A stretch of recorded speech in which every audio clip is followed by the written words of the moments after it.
स्वागत है आप सबका फिर से मेरे चैनल पर जिसका नाम है TAG टैली अकाउंट GST।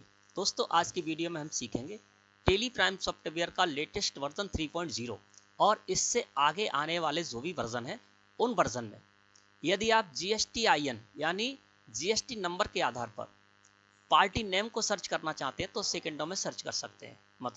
मतलब ये कि आपने टैली प्राइम सॉफ्टवेयर में अपनी कंपनी के अंतर्गत कई सारे लेजर क्रिएट किए और उन लेजर को क्रिएट करते समय उन लेजर से रिलेटेड आपने GSTIN उस जगह पर डाले यानी GST नंबर डाले। अब आपके पास एक GST नंबर है और GST नंबर के आधार पर आप ये सर्च करना चाहते हैं कि इस GST नंबर को मैंने किस पार्टी के लेजर को क्रिएट करते समय डाला था। तो उस GST नंबर के आधार पर आप कई सारे लेजर्स में से सेकेंडों में उस लेजर को सर्च कर सकते हैं। इसके अलावा जो GSTIN है, जो GST नंबर आपके पास है, उस GST नंबर के आधार पर आप न केवल पार्टी का नेम जान सकते हैं बल्कि उस GST नंबर के आधार पर आपने GST से रिलेटेड उस लेजर को लेकर जितनी भी एंट्रीज की हैं उनको भी सेकंडों में सामने ला सकते हैं। कैसे, एक एग्जांपल से समझते हैं। इसके लिए दोस्तों हम यहाँ से जाते हैं डे बुक में, क्योंकि डे बुक ऐसा स्थान होता है जहाँ पर कि हमने किसी भी वाउचर में एंट्री की होंगी वो सारी की सारी वाउचर एंट्री मुझे इस जगह पर शो होंगी। यहाँ से डे बुक को मैंने सेलेक्ट किया और एंटर प्रेस कर दिया। दोस्तों हम आ गए डे बुक में और अल्ट के साथ F2 प्रेस करके मैं यहाँ पर पूरा पीरियड कर देता हूँ। 1 अप्रैल 2023 से लेकर 31 मार्च 2024 के बीच में मैंने किसी भी वाउचर में एंट्री की होंगी वो सारी की सारी एंट्री मुझे इस जगह पर दिखाई दे रही है। अब आपको क्या करना है, आपके पास एक GST नंबर है, उस GST नंबर के आधार पर आप ये सर्च करना चाहते हैं कि उस GST नंबर को आपने किस पार्टी का लेजर क्रिएट करते समय डाला था, यानी GST नंबर के आधार पर आप पार्टी सर्च करना चाहते हैं। तो आपको क्या करना है, साइड में बटन बार है, यहाँ पर आपको एक बटन मिलेगा जिस पर लिखा हुआ होगा अप्लाई फिल्टर। इस बटन पर क्लिक कीजिए या कंट्रोल के साथ F प्रेस करिए कीबोर्ड से। अप्लाई फिल्टर लिखे हुए बटन पर मैंने क्लिक कर दिया। जैसे आप ऐसा करेंगे दोस्तों आपके सामने स्क्रीन इस तरह से अपीयर हो जाएगी। यहाँ पर देखेंगे तो बेसिक फिल्टर में हम आ गए। बैक बटन प्रेस कीजिए, आपको आ जाना है अप्लाई फिल्टर ऑन पर, है ना। यहाँ पर बाय डिफॉल्ट वाउचर है और वाउचर ही आपको रहने देना है। एंटर प्रेस कर देना है। फील्ड में आपका कर्सर आ जाएगा। जैसे ही फील्ड में आपका कर्सर आएगा तो यहाँ पर बाय डिफॉल्ट एनी फील्ड लिखकर आएगा, लेकिन साइड में देखेंगे तो यहाँ पर आपको लिस्ट ऑफ फील्ड्स भी शो होंगे। यहाँ पर आपको डाउन एरो के द्वारा नीचे आ जाना है ना।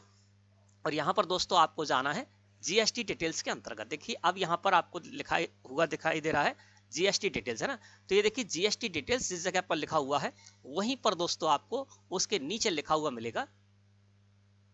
यहाँ पर हम आ जाते हैं GST डिटेल्स में और यहाँ पर दोस्तों आपको लिखा हुआ मिलेगा पार्टी GSTIN, है ना। तो आपको क्या करना है, आप पार्टी GSTIN के आधार पर, यानी एक आपके पास GST नंबर उसके आधार पर आप पार्टी सर्च करना चाहते हैं तो यहाँ पर आपको कर देना है फील्ड में पार्टी GSTIN। तो मैंने पार्टी GSTIN को सिलेक्ट किया और एंटर प्रेस कर दिया। कंडीशन में हमारा कर्सर आ गया। यहाँ आपको कर देना है इक्वल टू मैंने यहाँ पर कर दिया।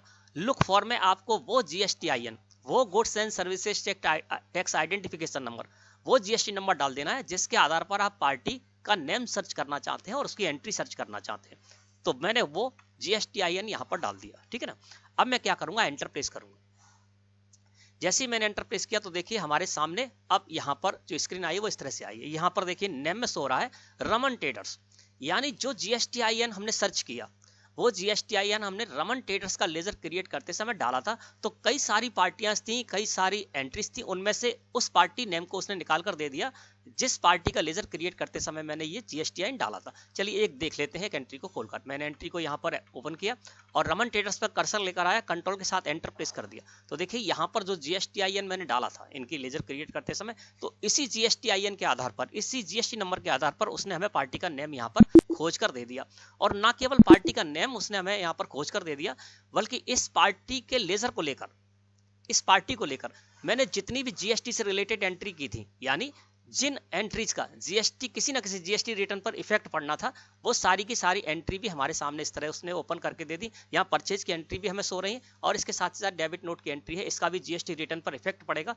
तो ये डेबिट नोट की एंट्री और परचेज की एंट्री जो कि GSTR3B पर इन सारी एंट्रीज का इफेक्ट पड़ेगा, वो सारी एंट्रीज इसने यहाँ पर निकाल कर दे दी, है ना। अगर हमने इस पार्टी को लेकर पेमेंट वाउचर में एंट्री की होंगी या रिसिप्ट वाउचर में एंट्री की होंगी, है ना, तो वो GST रिटर्न से रिलेटेड नहीं होती है, तो वो एंट्री आपको इस जगह पर शो नहीं होंगी, है ना। तो इसमें क्या होगा कि GST नंबर के आधार पर आप पार्टी नेम को सेकंडों में सर्च कर सकते हैं और उस पार्टी को लेकर आपने जितनी भी ऐसी एंट्री की है जिनका GST रिटर्न पर इफेक्ट पड़ेगा, GST रिटर्न में वो शामिल होंगी, वो सारी की सारी एंट्री भी आप यहाँ पर सेकंडों में सामने ला सकते हैं। तो दोस्तों मैं समझता हूँ आज का टॉपिक आपको अच्छे से समझ में आ गया होगा।